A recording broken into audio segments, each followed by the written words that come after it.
C'est une image que l'on pourrait croire sortie du XVIIIe siècle. Un marinier approchant Orléans. Là, il faut imaginer les trains de bateaux qui arrivaient en approche d'Orléans, dont on aperçoit la cathédrale au fond, là, chargés de marchandises pour aller débarquer sur les quais avant d'envoyer tout ça à Paris. Bertrand Deshaies est un marinier d'aujourd'hui, passionné par la Loire et sa batellerie. Il est aussi l'héritier de la maison Dessau, l'une des plus importantes industries vinaigrières de l'histoire d'Orléans, ancienne capitale du vinaigre. Les bateaux arrivaient par la Loire, donc sur les quais qui sont là, les marchandises étaient triées et l'usine Dessau, pour ce qui la concerne, était là, juste là, à quelques mètres. C'était une opportunité d'avoir du vin qui arrivait, qui était un petit peu piqué parce qu'il avait traîné sur la Loire. Voilà. Et donc l'industrie du vinaigre est née de cette opportunité de marchandises qui venaient de tous les vignobles du royaume, n'étaient pas forcément buvables directement. Des 300 industries présentes au XVIIIe siècle, il ne reste aujourd'hui quasiment plus rien. Même la maison Dessau a disparu, rachetée par Amora en 1983. Et Bertrand se bat aujourd'hui pour rassembler le patrimoine familial.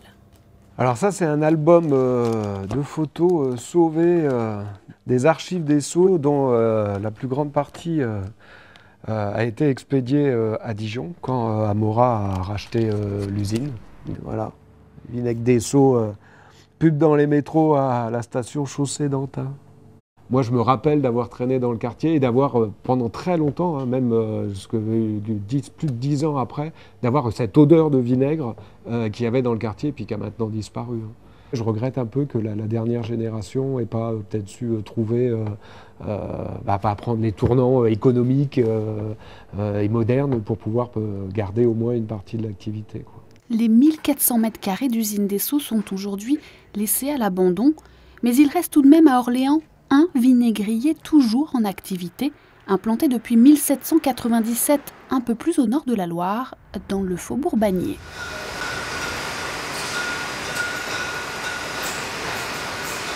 La maison Martin Pourret, dernière détentrice du label Vinaigre d'Orléans, produit chaque année 1 million de bouteilles et s'exporte partout dans le monde. Son patron, Jean-François Martin, a grandi ici.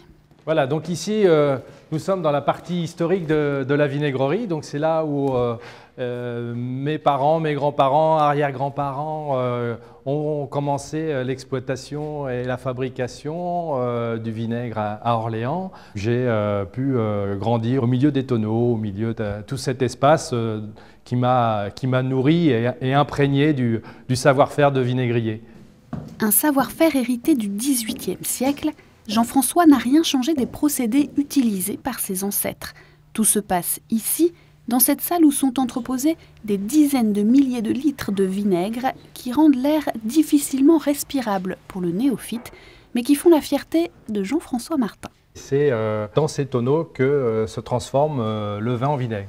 Ce léger voile que l'on peut voir à l'intérieur va nous assurer une belle fermentation. Il n'y a pas de brassage, il n'y a aucune adjonction de ferment ni produits chimiques qui va ou accélérer ou transformer maladroitement le vinaigre. Vous voyez, on est dans cette ambiance, vous retrouvez ce goût, ces arômes, vous les retrouvez dans la bouteille de vinaigre et c'est vraiment ce qui aujourd'hui nous passionne. Passionné, Jean-François est respectueux d'une tradition dont il a conservé l'un des plus vieux textes, les statuts et ordonnances des maîtres vinaigriers édictés en 1580, la clé peut-être de la pérennité de la maison Pourret.